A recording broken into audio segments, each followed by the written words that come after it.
आपातकाल की आचार संहिता पर बात कर रहे हैं। बच्चों, आज हम 1975 और 1977 के दौरान जारी की गई 14 सूत्री आचार संहिता जो है उसके पॉइंट पर बात करेंगे।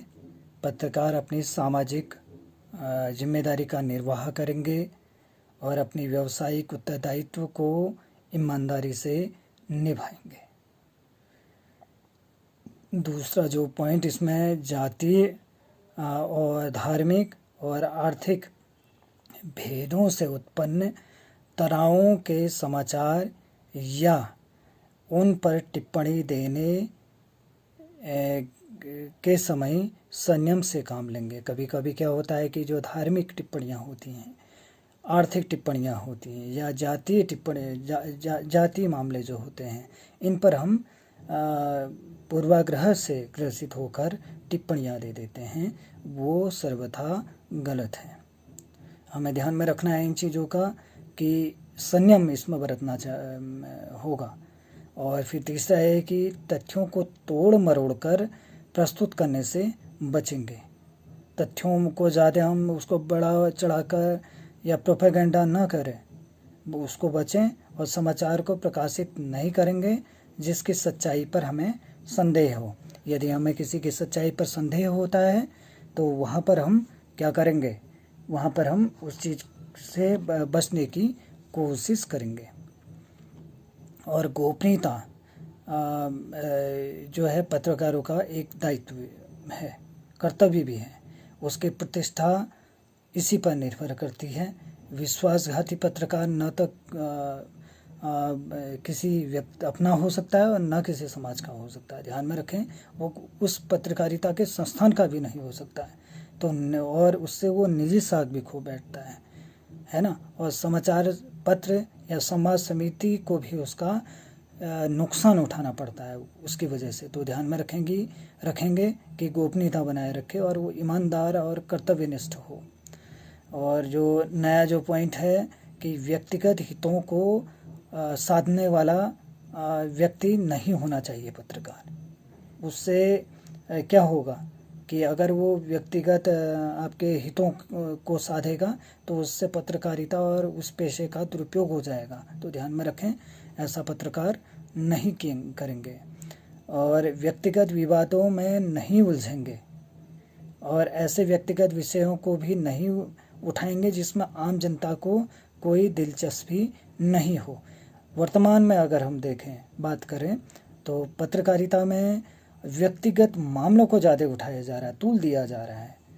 चाहे वो राजनीतिक व्यक्ति हो, चाहे वो फिर सामाजिक व्यक्ति हो, चाहे वो फिर कोई धार्मिक व्यक्ति हो, तो उस मामले को बढ़ा चढ़ा कर क्योंकि उससे उस पत्र की या उस चैनल की टीआरपी बढ़ेगी। तो इस चीज़ का विशेष का ध्यान देंगे कि यदि हम समाचार पत्र के पत्रकार बनते हैं और या हैं, तो हम ऐसे विवादों को तूल नहीं देंगे, व्यक्तिगत विवादों को, जिससे कि जनता को गलत सूचना पहुंचे और जनता उसमें रुचि भी न ले। ठीक है। और राष्ट्रीय एकता, निष्ठा, ईमानदारी और आर्थिक सामाजिक प्रगति को बढ़ावा देने के लिए हमें काम करना होगा। यदि हम राष्ट्रीय एकता के लिए काम नहीं करते या निष्ठा के लिए काम नहीं करते, ईमानदारी के लिए काम नहीं करते, और तो उससे क्या होगा कि समाचार पत्र की छवि खराब हो जाएगी। और नया पॉइंट जो होगा, लोकतंत्र, समाजवाद और धर्मनिरपेक्षता के राष्ट्रीय लक्ष्यों को पूरा करने में सहायक होंगे। यदि हम समाजवाद, धर्मनिरपेक्षता और लोकतंत्र के राष्ट्रीय लक्ष्यों को पूरा नहीं करते तो हम पत्रकारिता असल में नहीं कर रहे हैं। तो हमें इन चीज़ का ध्यान में रखना चाहिए। देश की एकता बनी रहे, देश की प्रभुसत्ता बनी रहे, सार्वभौमिकता बनी रहे, यूनिटी बनी रहे अर्थात एकता बनी रहे और सुरक्षा बनी रहे। और यदि हम पत्रकार हैं और हम देश की अखंडता, प्रभुसत्ता या फिर संप्रभुता, सार्वभौमिकता, एकता और सुरक्षा के प्रति संवेदनशील नहीं हैं, तो हम पत्रकारिता का कर्म नहीं कर रहे हैं। तो ऐसी खबरों को देने से पहले हमें सोच लेना चाहिए, उसको ऐसी खबरों को प्रकाशित नहीं किया जाना चाहिए। जो 13वां जो पॉइंट है कि आपके अश्लीलता और अपराध, अवैध है ना, अवैध जो गतिविधियां हैं, इनके समाचारों को हम क्या करेंगे कि प्रसारित नहीं करेंगे, ब्रॉडकास्ट नहीं करेंगे, है ना, प्रकाशित नहीं करेंगे। क्यों? क्योंकि इससे प्रभावित हो, समाज को प्रभाव पड़ सकता है। अश्लीलता का किस पर सबसे ज़्यादा प्रभाव पड़ेगा? एक तो महिला की छवि बिगड़ेगी, दूसरा बालक मन पर इसका प्रभाव पड़ेगा, तो इस चीज़ का हम ध्यान में रखें। और अपराध से युवा वर्ग पर सबसे ज़्यादा प्रभाव पड़ेगा।